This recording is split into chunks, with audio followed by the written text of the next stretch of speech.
All right, everyone. Hello and welcome back to my channel. Well, our channel. Sorry, Joy. I have some really cool, interesting news for you. First, I want to let you know that I screwed up the first take that I did of this video, and I filmed the whole video and it was out of focus. Eek is going to show you what that would have looked like. I'm proud of everything I said in there, and I'm basically going to say it again in hopefully a better way. We'll see how that goes. But anyway, today we are going straight off the cuff. And so for anyone who's new to the channel and for anyone who just doesn't know what that means, thank you for checking in and joining this conversation with us. And off the cuff just means I'm going without a script.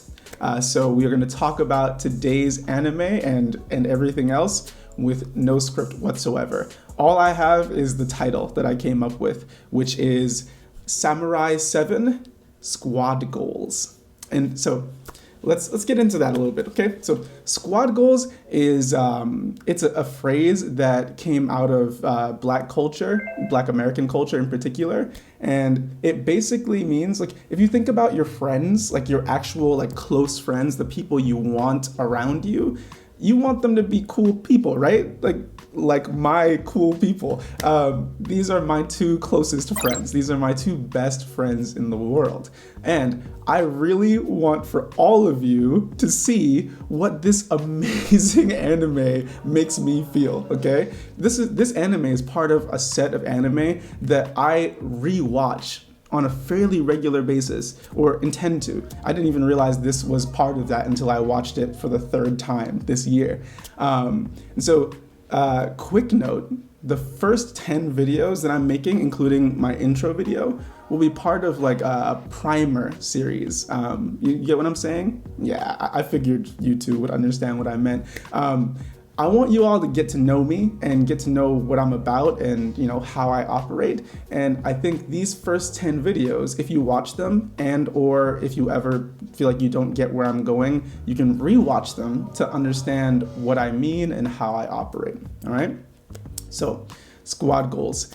This anime has some amazing characters. It is an adaptation of a work by Kurosawa.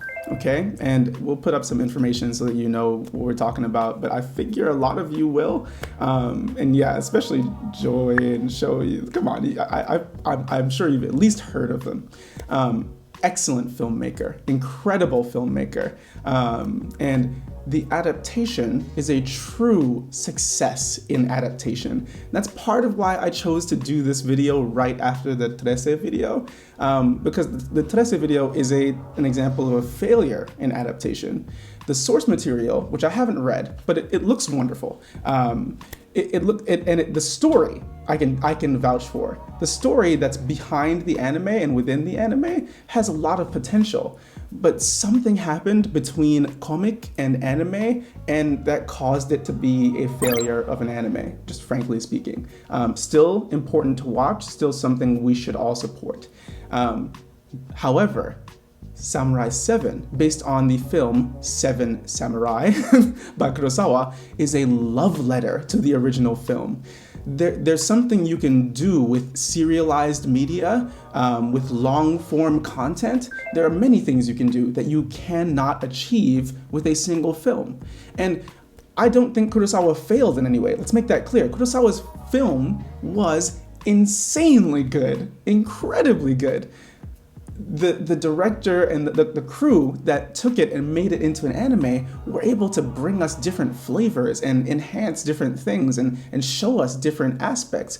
It became like a steampunk, futuristic, semi-mecha, rustic samurai peasantry tale. It's incredible. There's so many layers.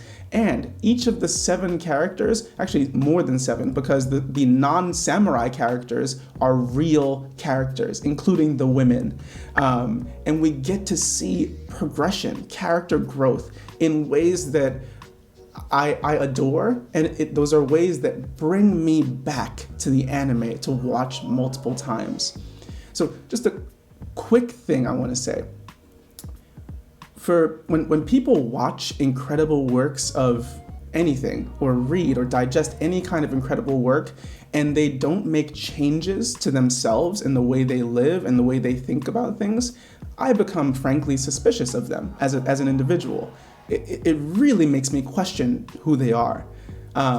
So the way that I interact with works of fiction, especially, but just stories, I should say, narratives, is like I try to put myself into the shoes of different characters based on what I'm going through and trying to process at the time. Like show and joy. YouTube, you already know this about me, right? I mean, like in our conversations, this just comes out, okay?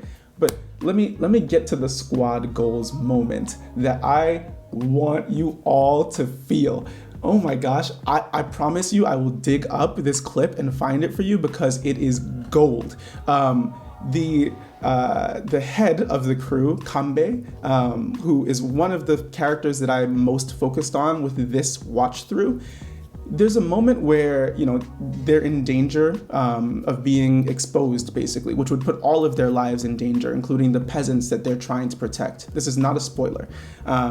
And Kanbei says to his right-hand man, little Hamilton right there, he says to his right-hand man, he doesn't even say what to do. He just says this man's name. It's wild. He says this man's name and business gets handled. Listen, when I get to that level, I don't even know. Like, I feel like I'll just like wake up crying tears of joy. I don't even know. Oh, tears of joy. I don't even know what to say besides that.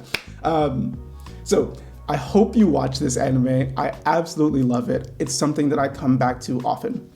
So now let's take it back and I'm gonna tell y'all a little bit about what's going on with me. So as you can see, I am not dressed the same way as in the previous video.